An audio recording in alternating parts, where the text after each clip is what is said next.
गोड़ लागतानी समाचार बटुए चौगाई के अंसारी से। खबर के हेडलाइन सुनी। सुबह सुबह एगो दर्दनाक हादसा घटल। एगो वृद्ध के अज्ञात वाहन धक्का मार देलस। मौका पे ही इनकर जीव चली गईल। इनकर लइका के दरोगा के परीक्षा रहे, बीचे में परीक्षा छोड़ के इनकर लइका आ गया बाबूजी के देखे। बड़ा ही विभत्स घटना घटल बटुए अमसारी गांव में। खेवली पंचायत के अमसारी गांव के रहे वाला रामनाथ यादव, पिता स्वर्गीय मुन्नी यादव, उम्र 70 बरिस, जौन की रिटायर्ड आर्मी के से रिटायर्ड होल रहन। रिटायर्ड होके अपना गाँवे रहन। इनकर बड़का लइका जौन बटुए जिनकर नाम कश्मीर सिंह आर्मी में बने, बाड़मेर राजस्थान में पदस्थापित बने। एगो जौन लइका बने तौन रेका में शिक्षक के पद पर पदस्थापित बड़ा। लइकियों के बियाह कर दिले बड़े। फ्री होके अपन जीवन यापन काटत रहन, लेकिन होनी के जौन मंजूर रहेला तौने होला। रोज सुबह में ही बेचारे टहले जात रहन, गाँव ही के नहर ओहर पर टहल के अपन जीवन काटत रहन। लेकिन आज एगो दर्दनाक घटना घट गई। लूना मोटरसाइकिल पंचर रहे, पंचर बनवावे खातिर डुमराव विक्रमगंज पथ पर चल गलन। आ ओने से केहू ना देखलस। अज्ञात वाहन इनका के धक्का मार के फरार हो गई।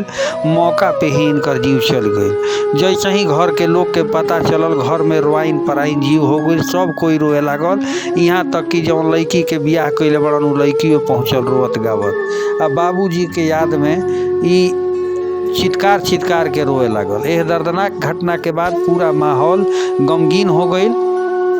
हालांकि जब पहुँचल लोग जहाँ घटना दुर्घटना भइल रहे, ओइजा लोग सड़क जाम कर दिहल। सड़क जाम करे के पीछे भी एगो कारण रहे। लोग कहता कि रोड एक्सीडेंट में जे मरत पड़ुए, जेकर जीव चल जाता, वैसन लोग के कौनो मुआवजा नहीं मिलत, जेकरा के लेके लोग मुआवजा के मांग कैले। एक बाद मुरार थाना के प्रभारी मनोरंजन राय, कुरान सराय थाना प्रभारी जुनैद आलम और साथे साथ डुमराव थाना प्रभारी बिंदेश्वरी राम सब कोई पहुँचल।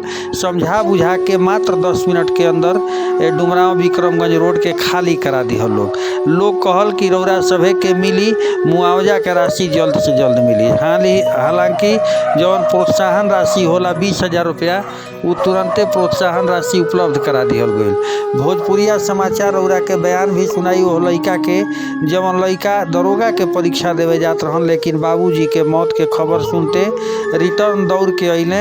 आ करके बाबूजी के पकड़ के शरीर के रोए चित्कारे लगलन। भोजपुरिया समाचार बयान सुनाई थाना प्रभारी के, साथे साथ बयान सुनाई वो लड़का के जेकरा घरे ऐसन घटना घटल बटुए। रिटायर्ड के आर्मी के जवान रहल हन, जो रिटायर हो चुकल रहन। इनकर जीवन सुखमय चलत रहे, लेकिन न जाने केकर नज़र लागल कि यह दुनिया के बेचारे छोड़ के चल गिलन। गांव के लोग, जवार के लोग इनका घरे जुटल।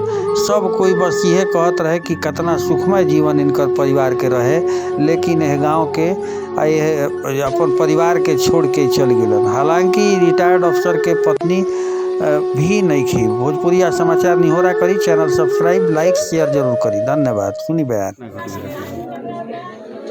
तो कुरान सराय जा रहे थे पंचर बनवाने, वहीं मुतीसाबाद के सामने। क्यों तो बताई है कि ना घरे जाता नहीं, हम मैंने पंचर बनवा बता के गए थे सबसे। बता के हाँ। अजी तो ये पंचर अगर जाते हो तो पैदल गाड़ी लेके जाते हो दूरावत? हाँ, पंचर शायद वहाँ से बनवा के पर हाँ पैदल जाके उधर से आ रहे थे बनवा करके। क्यों देखल ना जब एक्सीडेंट की घटना हुई तो? हम ही खुद आधा घंटा बाद पहुँचे हैं। मेरा एसआई का एग्ज़ाम था, बक्सर पढ़ने गया तो वहाँ पे फोन आया कि ऐसा ऐसा बात है। तो एग्ज़ाम वहीं से पढ़ी से रिटर्निंग आ गया मुतीसाबाद से, तो वहीं से आ रहे हैं हम लोग। कौ लड़का बनी गया? 2 दो भाई है, बहन एगो। सबके शादी उदी हो चुकल बटू? हाँ।